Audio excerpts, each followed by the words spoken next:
기도에 나오신 여러분들을 주의 이름으로 축복합니다.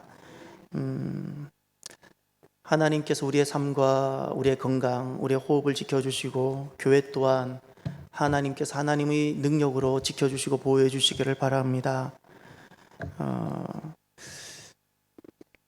보통 여름 되면 많은 사람들이 가족여행을 준비하고 계획을 합니다. 제 인생에 여행의 전환점을 이룬 때가 한번 있었습니다. 2006년 여름입니다. 2006년 여름 인터넷 사이트를 통해서 텐트 하나, 타프 하나를 처음으로 구매를 했습니다. 지금 생각하면 그 텐트는 그냥 이너 텐트 정도였습니다. 그늘막 수준의 이너 텐트, 그리고 그 방수가 별로 많이 안 되는 그 방수력이 약한, 그리고 요즘 국민 타프도 되지 못하는 그런 타프를 구매를 해서 2006년 여름 처음으로 가족 여행을 떠났습니다. 그때는 그 타프 하나 치는 것이 그렇게 어려웠습니다. 타프 하나 치는 게 힘들고 어렵고 이런 걸 왜 만들었나 싶고 그렇게 힘들었는데, 그리고 이 이너 텐트 안에 바닥을 어떻게 해야 되는지 아무것도 알지 못하고 그냥 뭐라 그래, 매트 하나만 갖고 가면 되는가, 그 매트 준비해야 될 생각도 잘 못하고 그렇게 시작을 했습니다. 아무것도 준비해보지 않아서 여름에도 떨어도 보고 그러면서 이제 지금 이르렀습니다. 지금 돌아보면 텐트로 떠나는 가족 여행에 대해서 눈을 갖게 됩니다. 이제는 이렇게 준비합니다. 딱 네 그룹입니다. 첫 번째, 가족하고 함께 텐트로 여행을 가게 되면 제일 먼저 텐트 종류와 침구류를 준비합니다. 이것은 가장 중요합니다. 어느 곳에 가느냐, 또 겨울에 가느냐, 여름에 가느냐, 가는 곳이 노지냐, 전기가 들어오느냐, 전기가 들어오지 않는 곳이냐에 따라 텐트가 다 달라지고 거기에 따라 침구류가 다 달라지고, 더 중요한 건 바닥입니다. 바닥 공사라 부릅니다. 어떤 바닥을 준비하는가에 따라는 장소에 따라 다 달라집니다. 여러분들이 만약에 바닥 공사를 잘못한 경우는 이와 같은 것은 다 바닥 공사가 잘못됐습니다. 텐트를 접었는데 그 침낭을 사용했던 그 자리가 젖어 있으면 다 바닥 공사가 잘못된 겁니다. 열을 바닥에 다 빼앗겼다는 뜻입니다. 아무리 눈 위에 쳐도 단열이 되어서 내 열이 바닥으로 빼앗기지 말았어야 됩니다. 이것은 다 바닥 공사가 잘못된 겁니다. 가장 중요한 건 텐트 종류를 결정하는 것이고 침구류를 결정하고 바닥 공사를 하는 것입니다. 이것을 제가 준비합니다. 두 번째는 주방의 도구와 테이블류를 준비합니다. 나가서 그냥 서서 대충 먹을 수 없으니까 버너도 준비하고, 또 어떤 버너를 준비할 것인지, 버너 종류도 여러 가지 준비하고, 어떤 코펠을 가져갈 것인지, 또 어떤 테이블을 가져갈 것인지 준비하고 결정을 합니다. 세 번째는 먹을거리를 준비합니다. 먹을거리는 이제 가족들에게 주로 보통 제가 많이 준비하고, 고기와 메인 메뉴는 제가 결정을 합니다. 그리고 네 번째, 마지막으로 제 개인 짐을 준비합니다. 한번 같이들 가시지요. 예, 이교영 장로님하고 몇 년 전에 영하 15도, 수지에 영하 15도, 그곳에 영하 20도가 넘는 곳에 갔던 그 기억이 생생합니다. 예, 제가 지금까지 이렇게 텐트로 가족 함께 여행하는 그 여행을 해보면서 두 가지, 준비하는 데 있어서 두 가지 교훈을 얻었습니다. 첫 번째가 준비에 실패하면 여행을 망치게 된다는 사실입니다. 이제 가장으로서 텐트를 소홀하게 준비했다든지 다른 건 준비가 소홀하면 좀 불편한데 텐트 같은 경우에는 결정적으로 영향을 미칩니다. 잠자리가 불편하면 모든 것이 망가집니다. 준비에 실패하면 여행을 망치게 됩니다. 언제 제가 제일 기쁜가? 정작 나가면 저는 쉴 틈이 없고 그냥 머슴처럼 살아야 됨에도 불구하고 가족들이 제 그늘 아래서 안식하고 쉴 때 너무나도 보람을 느낍니다. 너무나도 보람을. 또 준비에 있어서 어떤 교훈을 제가 갖게 되었는고, 이제 제가 텐트에 대한 캠핑에 대한 눈을 갖고 있는 사람이 됐는데, 두 번째는 많은 장비를 많이 가지고 다니는 것이 준비가 아니라는 사실입니다. 많은 장비를, 좋은 장비를 가지고 가면 좋은 여행이 될 것 같지만 전혀 아닙니다. 짐일 뿐입니다. 짐일 뿐입니다. 그러니 준비란 무엇인가? 무엇을 가지고 가지 않을까입니다. 이것입니다. 텐트가 몇 개 있냐고 묻지는 마세요. 그런데 이제 계절에 따라, 장소에 따라, 환경에 따라 텐트가 결정이 되어야 됩니다. 어느 텐트를 가지고 갈 것이냐인데 중요한 것은 어떻게 하면 간소하게 가져갈 것이냐입니다. 어떻게 하면 간단한 코펠을 가지고 갈 것인가에 점점 단순 모드가 되고 심플 라이프가 되어집니다. 많이 가지고 가면 짐일 뿐입니다. 쉼이 되지 않습니다. 쉼을 누리려면 단순해져야 합니다. 준비라는 것은 많이 챙기는 것이 아니라 쉼이 되도록 하는 것이 준비입니다. 사랑하는 성도 여러분, 우리 인생 때가 되면 주님과 여행하게 됩니다. 그날이 옵니다. 주님과 여행하기 위해서 우리가 내가 그 전에 준비해야 될 것이 있습니다. 가족과 여행을 하기 위해서도 우리는 며칠을 꼼꼼하게 여행을 망치고 싶지 않아서 꼼꼼하게 준비하는 것처럼 주님과 여행이 다가오고 있는데 우리가 반드시 내가 그 전에 준비해야 될 것이 있습니다. 무엇일까요? 먼저 3절을 보십시오.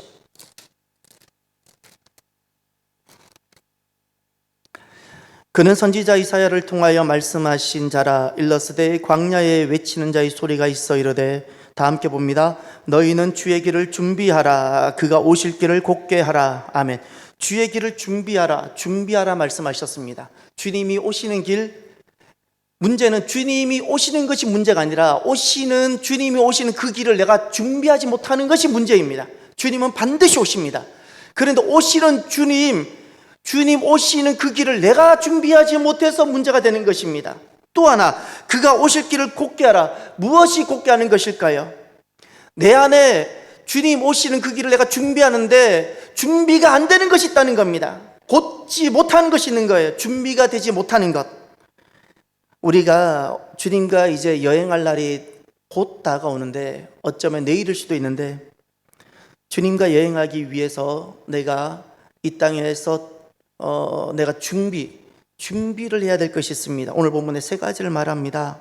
첫 번째, 유대 광야를 준비하십시오. 유대 광야. 이제 1절을 보십시오. 다 함께 봅니다. 그때에 세례 요한이 이르러 유대 광야에서 전파하여 말하되, 아멘. 유대 광야에서 세례 요한이 말씀을 전합니다. 유대 광야라는 것은 여러분 이제 머릿속에 지도를 하나 그려보십시오.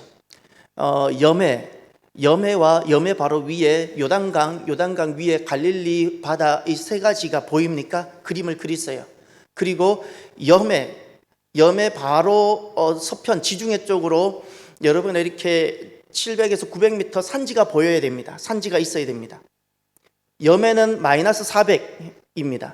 그리고 예루살렘이나 베들레헴이나 헤브론이나 이런 모든 것은 산에 있는 도시들입니다. 여기에는 700에서 900m 산 고지에 있는 도시들입니다. 고도차가 적어도 1000m가 넘습니다. 이런 것이 느껴져야 됩니다. 그러면 유대 광야는 어디인가? 유대 광야는 그냥 사막을 뜻하는 것이 아닙니다. 딱 특정 지역만 유대 광야입니다. 그 유대 광야라는 것은 지중해 쪽에서 불어오는 바람이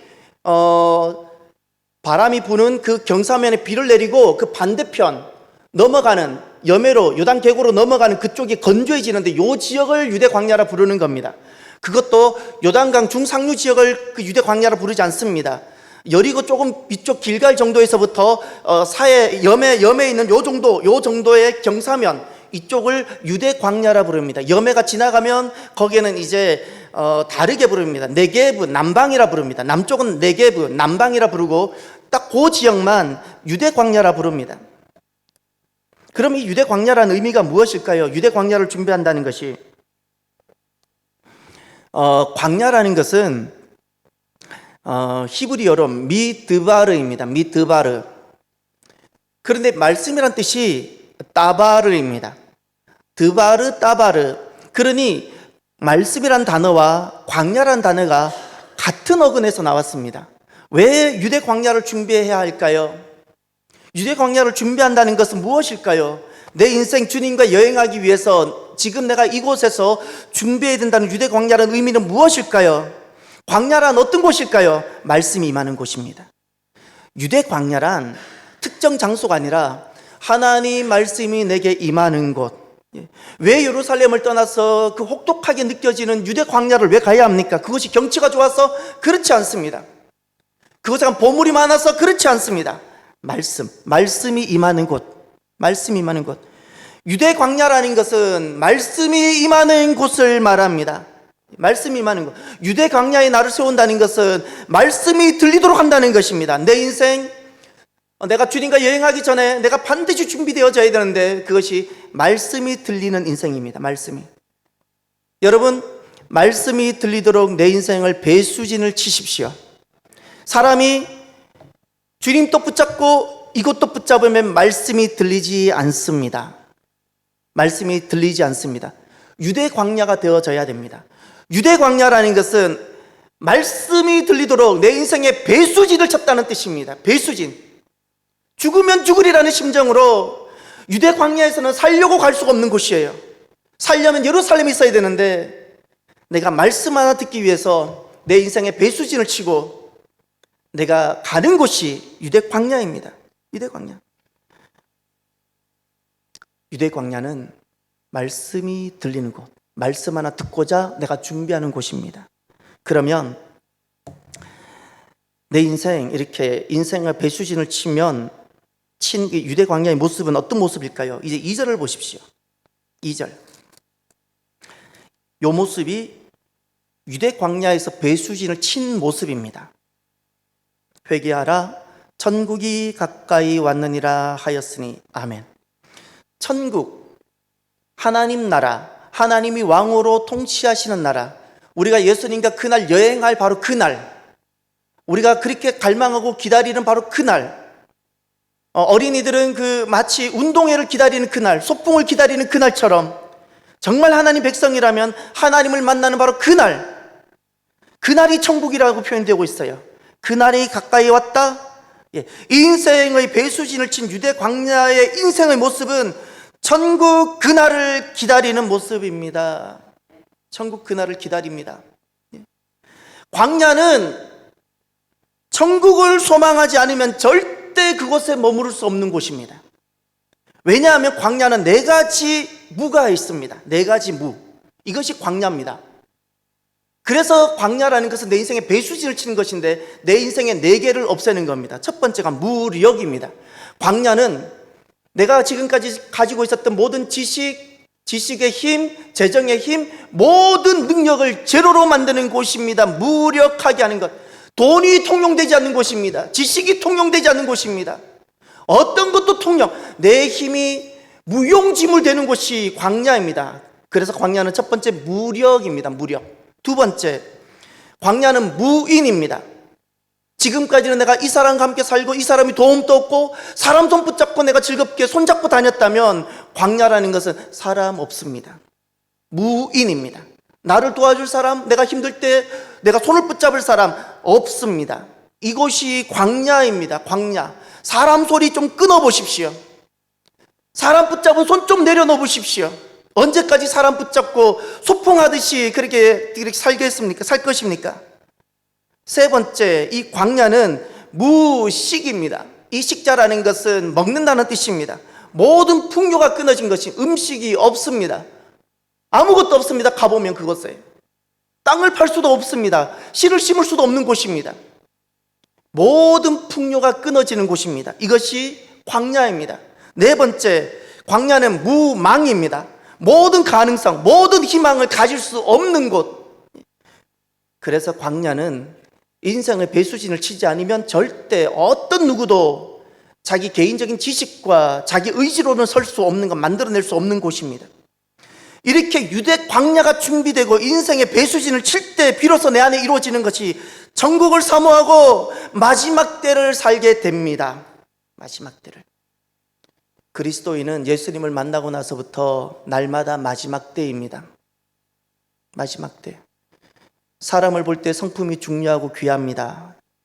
우린 좋은 열매를 맺어야 됩니다. 그러나 가장 중요한 것은 사람은 외모만 보기 때문에 성품이 중요할 수 있겠지만 하나님은 믿음을 보신다는 사실을 기억하십시오.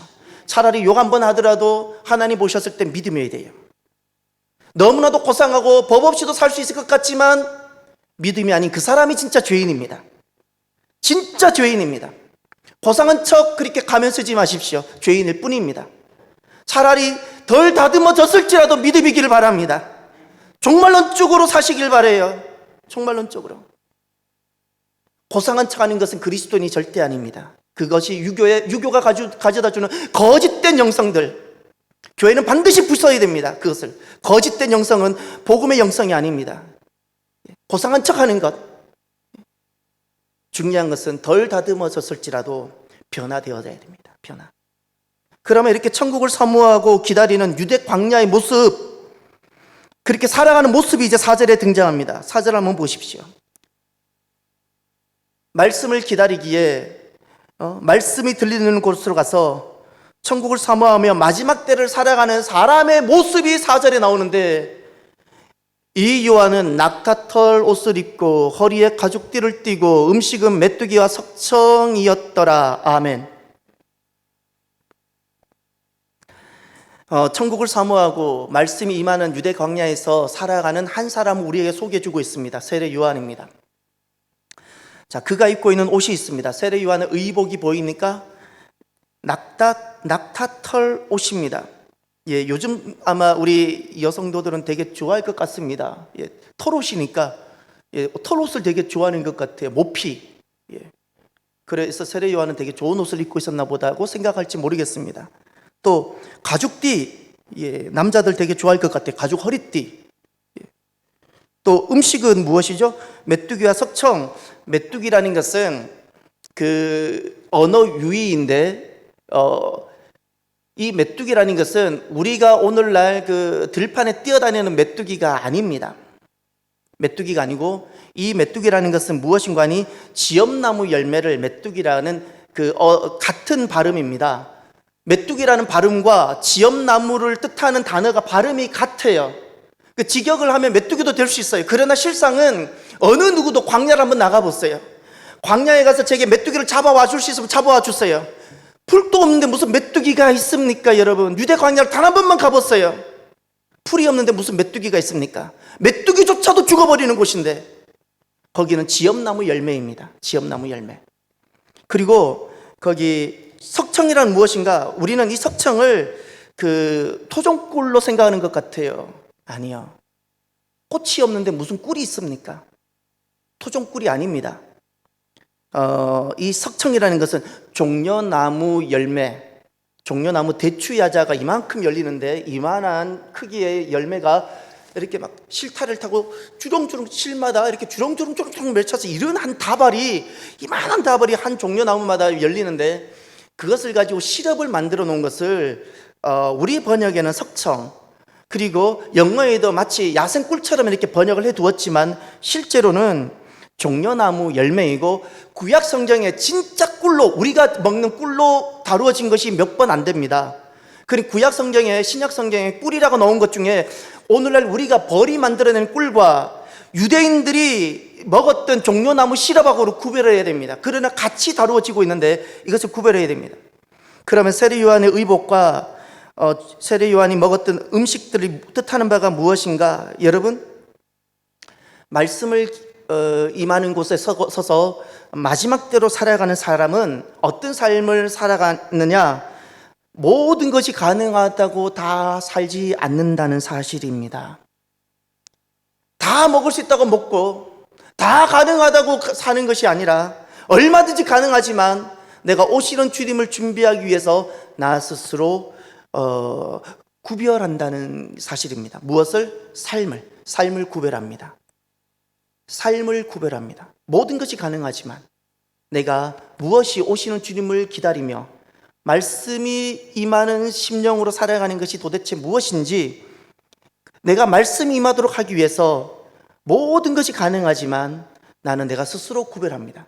하나님은 무엇을 거룩이라 여겨주시는가? 우리는 존재론적으로 죄인이기 때문에 하나님처럼 존재론적으로는 절대 우린 거룩하지 못하는데, 언제 거룩이라 여겨주시는가? 삶을 믿음으로 구별할 때, 오시는 주님을 내가 기다리며 말씀이 들리도록, 그리고 내가 종말론적인 삶을 살아가기 위해서 나 스스로 편안함을 버리고 주님을 만나기를 고대하면서 그렇게 내가 재정을 운영하고 삶을 운영하는 그것을 주님은 거룩이라고 말씀하십니다. 이것이 바로 유대 광야가 준비된 바로 그 모습입니다. 사랑하는 성도 여러분, 여러분들은 지금 예루살렘에서 주님을 기다리고 계시진 않습니까?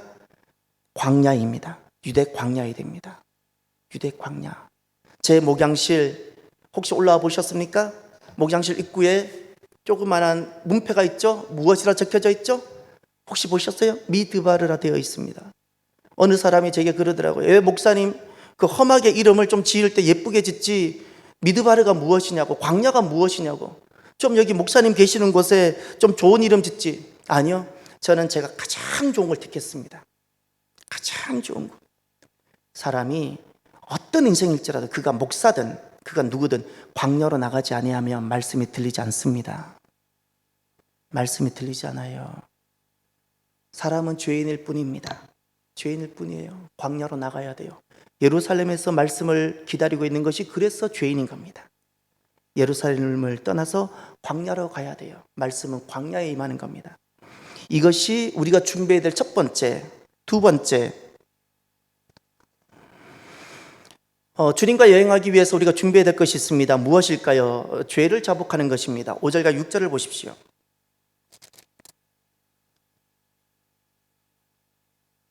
5절과 6절. 이때에 예루살렘과 온 유대와 요단강 사방에서 다 그에게 나와 자기들의 죄를 자복하고 요단강에서 그에게 세례를 받더니 아멘. 예루살렘에 있는 사람들도 그 좋은 유대에 있는 사람들도 요단강 편안한 곳에 살던 사람들이 다 불편한 광야로 나오기 시작했습니다. 좋은 일입니다. 그런데 이렇게 준비가 시작이 됐습니다. 유대 광야가 준비가 되면 그 유대 광야에서 반드시 이루어져야 되는 것이 하나 있습니다. 내가 이제 말씀이 들리기 시작합니까? 내 삶이 정렬이 되기 시작하셨습니까? 그러면 반드시 내게 준비되고 있는 이 유대 광야에서 한 가지가 처리가 되어져야 됩니다. 죄입니다. 죄를 다루십시오. 죄를. 유대 광야에서 그 죄가 다루어져야 됩니다. 죄를 자복한다는 말씀이 나옵니다. 자기들이 죄를 자복하고 요단강에서 그에게 세례를 받더니, 세례를 받는다는 핵심은 어떤 종교 행위가 아닙니다. 죄를 자복하기 전에는 세례는 불가능합니다. 죄를 자복하지 않고 드리는 세례는 무효합니다. 핵심은 죄를 자복하는 것입니다. 오늘날 우리들이 무엇이 미숙한 거 아니? 현대 교회가, 현대 그리스도인들이 무엇이 미숙한 거 아니? 죄를 다루는데 너무나도 미숙합니다. 찬양하는 데는 익숙합니다. 여러 가지 봉사하는 데는 아주 능력이 있습니다. 그런데 내 죄를 인정하고 내 죄를 드러내는 것이 너무나도 미숙해 보입니다. 못난 사람보단 잘난 사람이 죄를 다루는데 미숙하고, 남자보다 여자들이 죄를 다루고 인정하는데 더 미숙하고 더 죄를 잘 감춥니다. 자기를 포장하기 위해서.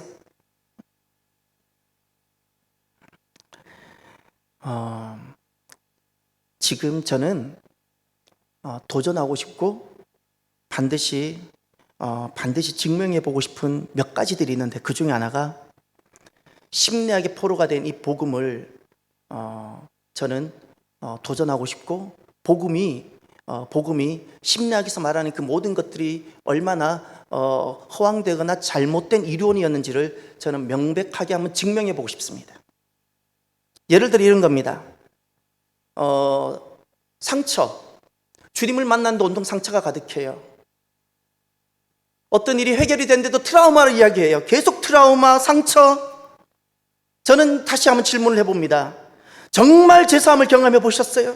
정말 성령님을 경험하고 주님의 완전한 용납을 한번 경험해 보셨어요? 그 용납이 영원한데, 정말 하나님 주님이 주시는 그 영원한 용납을 한번 경험해 보고 나서도 아직도 내가 상처를 감히 이야기할 수 있을까요? 트라우마? 아니요. 정말 트라우마일까요? 내가 제사함을 진짜 경험하고 제사함의 기쁨을 누리는데 내게 트라우마가 남을까요? 저는 정말 도전해보고 싶어요. 정말 도전해보고 싶어요. 진정한 제사함은, 주님이 주시는 그 제사함의 능력과 기쁨은 상처와 트라우마를 모두 뛰어넘습니다. 이것이 제 신앙 고백입니다. 뛰어넘습니다. 상처와 트라우마, 아직도 죄의 영향력 아래에 있다는 증거일 뿐입니다. 오늘날 우리들은 죄를 다루는데 너무나 또 미숙합니다. 지금 우리들에게 무엇이 필요한 거 아니? 죄를 인정하고 드러내는 드러낼 수 있어야 합니다. 드러낼 수 있어야 합니다. 그 죄를 드러내는 것이 무엇인가? 이제 7절과 8절을 보십시오.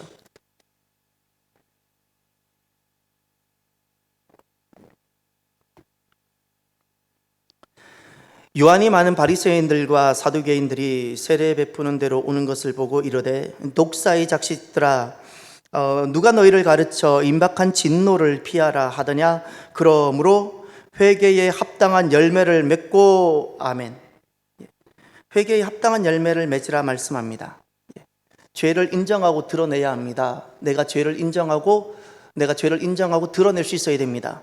예쁜 척 잘난 척 하는 것이 어리석습니다. 왜냐하면 주님과 여행하기 위해서 반드시 내가 유대광야에서 처리가 되어야 되는 것이 있는데 죄입니다. 죄가 처리가 되지 않고서는 주님과 여행은 불가능합니다. 지금 주님 안에서 다루어지지 않으면 내가 지옥에 가서 이것이 다루어져야 됩니다. 이것은 모두가 동일합니다. 단순한 교리로 접근하지 마십시오. 내 죄가 처리가 되어져야 됩니다.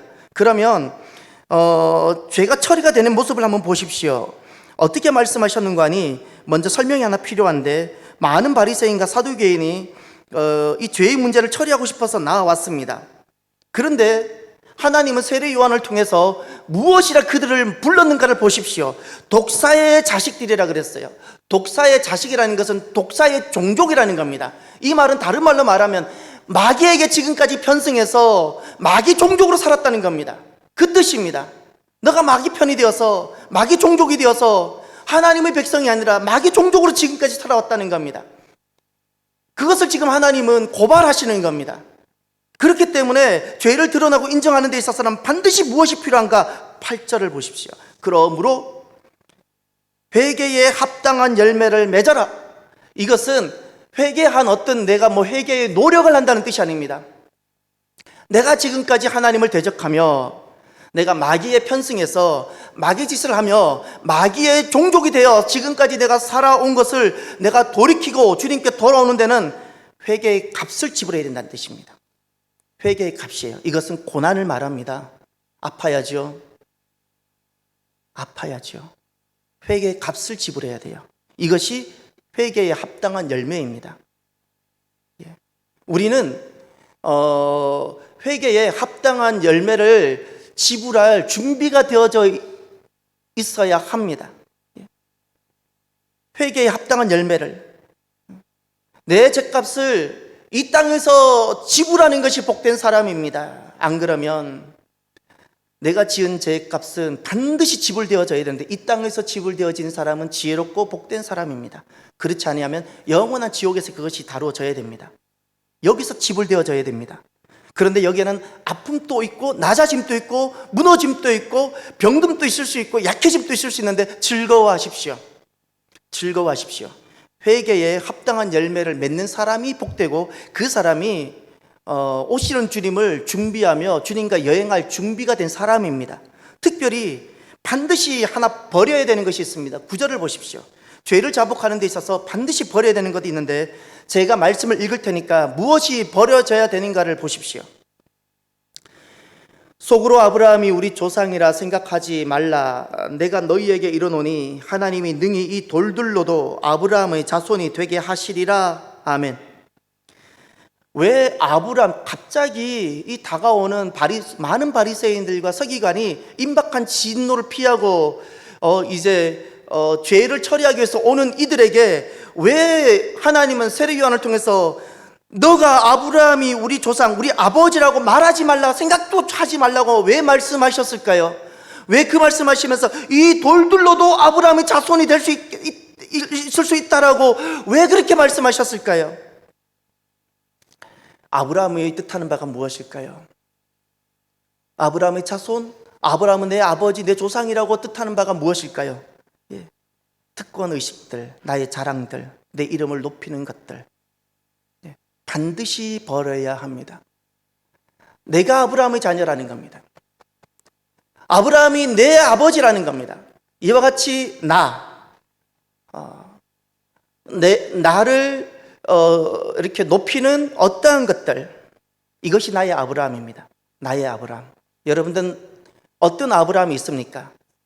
여러분들에게 여러분을 주님 이름 앞에 무릎 꿇게 하지 못하는 나를 높이는 어떤 아브라함이 있습니까? 그 아브라함이 죄를 자복하는 데 결정적 장애물입니다.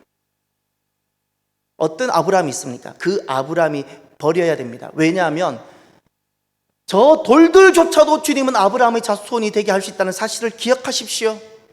내 의로는 조금도 오시는 주님을 준비하지 못합니다. 오직 은혜여야 합니다. 내 잘난 것 다 내려놓으십시오. 아무짝에도 쓸모가 없습니다. 주님께 오직 은혜여야 합니다. 그래서 돌들도라고 말씀하셨습니다. 너가 아브라함 이야기하면서 나의 아브라함을 자랑하고 있느냐? 저 돌들도 내 자녀가 되게 할 수 있다고 말씀하셨어요. 오직 은혜일 뿐입니다. 하나님 은혜만 붙잡으십시오. 하나님 은혜, 내 인생이 은혜 되지 못하도록 나를 높아지게 하는 그 모든 것들이 나의 아브라함인데 그 아브라함을 철저하게 미워하십시오. 나의 아브라함을 미워하십시오.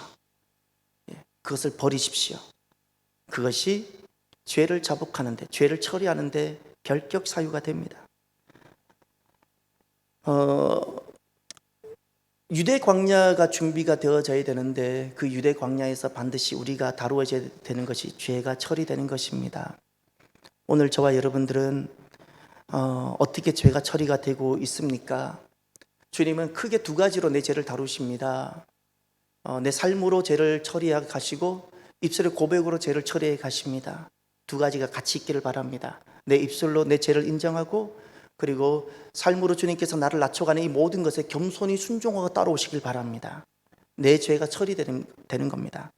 그러면 세 번째, 죄가 처리가 되고 나면 주님이 주시는 은혜가 있습니다. 이것은 반드시 죄가 처리가 되어야 임합니다. 이제 11절부터 보시길 바랍니다. 나는 너희로 회개하기 위하여 물로 세례를 베풀거니와 내 뒤로 오시는 이는 나보다 능력이 많으시니 나는 그의 신을 들기도 감당하지 못하겠노라. 그는 성령과 불로 너희에게 세례를 베푸실 것이요 손에 키를 들고 자기의 타작마당을 정하게 하사 알고금부와 곡간에 들이고 죽정이는 꺼지지 않는 불에 태우시리라. 아멘. 여기 성령과 불이라는 말씀이 보입니까? 세례 요한은 회개의 세례만 베풉니다. 그것은 정확하게 말하면 정말 오시는 주님을 준비하게 하기 위한 겁니다. 왜 유대 광야로 불렀습니까? 말씀이 임하는 곳이니까. 왜 그것에서 물로 세례를 줍니까? 회개, 죄를 자복하게 하기 위해서. 왜 이런 일을 세례 요한이 합니까? 궁극적으로는 오시는 주님께서 무엇을 주십니까? 성령과 불로 세례를 주시기 때문에 먼저 죄가 처리가 되어야 되니까. 죄가 처리가 되면 세 번째, 성령과 불이 임합니다. 이것이 우리가 이 땅에서 내가 준비해야 될 마지막 모습입니다. 성령과 불로 준비된 모습. 성령과 불.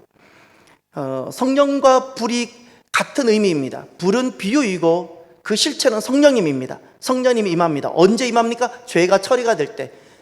세계 교회사와 선교사에 너무나도 세계 교회를 이렇게 성장시키고 부흥시킨 몇 가지 대부흥이 있습니다. 그 중에 하나가 온 세계 교회가 인정하는 대부흥이 또 한 번 있었는데 그것이 1907년입니다. 그것에 놀라운 어떤 부흥이 있었습니다. 그것으로 인해 그 지역 전체와 그 나라가 놀랍게 주님께 돌아왔습니다. 그것이 어디입니까? 평양이었습니다. 우리는 우리나라 땅에서 일어났으니까 외국 사람이 모를 것 같지만 온 세계 사람들이 1907년도에 평양에서 일어났던 놀라운 성령님의 임하심과 회개와 성령님의 임하심을 모든 교회와 모든 학교에서 배우고 있습니다. 모든 신학교에서. 1907년 평양에서 대부흥이 어떻게 임했습니까? 남자들이 모여서 사경회를 하는데 한 분이 일어나서 회개를 시작했습니다. 내 죄를 드러냈습니다. 꽁꽁 숨겨놨던 내 죄. 늘 가면 쓰고 잘난 척하고 잘 믿는 척하고 고상한 척하며 살아갔던, 법 없이도 살 것 같처럼 살아갔던, 그러나 실제로는 죄인인 그 자기 죄를 드러냈습니다. 그랬더니 정죄하는 것이 아니라 옆에 있는 다른 형제가 또 일어나서 또 자기 죄를 고백하고, 또 옆에 있는 사람이 일어나서 또 자기 죄를 고백하고 드러내기 시작했더니 죄가 처리가 되고, 할렐루야, 그곳에서 주님이 주시는 제사함의 기쁨과 성령님이 임하셨습니다. 성령님이 임하셨어요. 성령님이. 정말 죄가 드러나지 않는 공동체는 진정한 공동체가 아닙니다. 초대교회를 보십시오. 교회사를 보세요. 진짜 공동체는 죄가 드러나고 드러나는 죄를 정죄하지 않는 공동체예요. 죄를 드러낼 수 없다면 그것은 주님이 말씀하신 공동체는 아닙니다. 공동체이고 싶은 쭉정일 뿐입니다. 우리가 속한 공동체가 어떤 공동체인가 한번 생각해 보세요. 성령님이 임하시는 죄가 처리가 되는 그런 공동체인지, 그런 공동체가 될 수 있도록 기도해 주시길 바랍니다. 그러면 성령과 불이 임하면 어떤 일이 일어나는가를 보십시오. 이것이 성령이 내 안에 임한 증거입니다. 12절에 보면 정하다라는 단어가 있고 모으다라는 동사가 있습니다. 이것이 중요합니다. 손에 키를 들고, 이것은 심판하신 주님을 상징합니다. 타작마당, 바로 이 땅이요 교회입니다. 교회를 정하게 하사 그랬습니다. 키질을 하시는 겁니다. 왜 키질을 하십니까? 정하게 하기 위해서. 정하게 한다는 뜻은 무엇인가요? 알곡과 쭉정이를 구별합니다. 누가 알곡입니까? 교회를 오래 다닌 사람이 알곡이 아닙니다. 교회에서 일을 하는 사람이 알곡이 아닙니다. 직분을 가진 사람이 알곡이 아닙니다. 그 안에 성령님이 계시는 사람, 할렐루야. 잘난 사람이 알곡이 아니고, 지식 있는 사람이 알곡이 아니고, 돈 많은 사람이 알곡이 아니라 그 안에 성령님이 임한 사람. 누가 성령님이 임합니까? 죄가 처리가 된 사람. 죄는 어디서 처리가 됩니까? 유대 광야. 죄가 처리가 될 때 성령님이 임하시는데, 성령님이 임하시면 정하게 된다 말씀하셨어요. 새로운 피조물, 할렐루야. 새로운 피조물입니다. 새로운 피조물입니다. 우리가 정말 대적해야 되는 것이, 내 입이 조금 거친 것보다 고상한 척하는, 드러내지 않는 요 죄를 갖고 살아가는 사람이 정말 악인입니다. 지금 이것이 다루어지지 아니하면 반드시 다루어질 날이 오기 때문에 그렇습니다. 지금 다루어져야 됩니다. 이것이 다루어지는 사람을 주님은 새로운 피조물이라 말씀하셨어요. 새로운 피조물. 성령님이 임하시고 내 죄가 다 처리가 되고, 그래서 죄가 이곳에서 다루어진 사람이 새로운 존재라고 주님이 말씀하셨어요. 이것이 정하게 된다는 뜻입니다. 정하게 된다는 것. 그런데 이렇게 정하게 된 사람들은 특징이 있는데, 12절 중반절에 보세요. 알곡은 모아 곡간에 드리고, 여기서 모으다라는 동사입니다. 성령님이 계시는 사람은 모으다, 게더링, 모으는 겁니다. 주님이 모으세요. 그러니 성령님이 거하시고 새로운 피조물이 된 사람은 어떤 상황에서든, 어느 곳에 있든, 무슨 일이 벌어지든 항상 예수 그리스도를 중심으로 모이게 된다는 사실입니다. 모이게 된다는 사실이에요. 이것이 성령님이 불러 임한 사람의 특징입니다. 정하게 되는 새로운 피조물, 그리고 모이게 됩니다. 제가 끊임없이 예배를 강조하는 이유가 바로 이와 같은 것입니다. 이 땅에 일어나는 것을 자연현상으로만 취급하지 마십시오. 우를 범하게 되고 실수를 범하게 되어집니다. 하나님의 관점과 하나님의 눈에서 보시길 바라요. 내일이라도 주님은 오실 수 있잖아요. 왜 늦추실까요? 한 명이라도 더 건지시기 위해서 늦추시고 계실 뿐입니다. 지금 또 주님은 키지라고 계세요. 키지라고 계시는데 내가 모여져야 되는 존재입니다. 잊지 마십시오. 이런 이유로 저런 이유로 어떤 이유에서든 성령님이 계시는 사람은 본능적으로, 영적 본능입니다. 영적 본능으로 모이게 됩니다. 모이게 됩니다. 이런 모임을 우리는 예배라 부릅니다. 예배라 부릅니다. 사랑하는 성도 여러분, 우리 인생이 끝나기 전에 준비해야 될 것이 있습니다. 잘 준비했으면 좋겠습니다.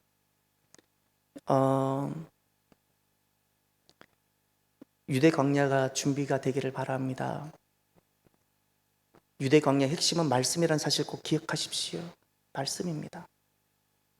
말씀이 들리고 말씀을 따라 살고 싶은, 이것을, 이 심령을 준비하는 것이 유대 광야고요.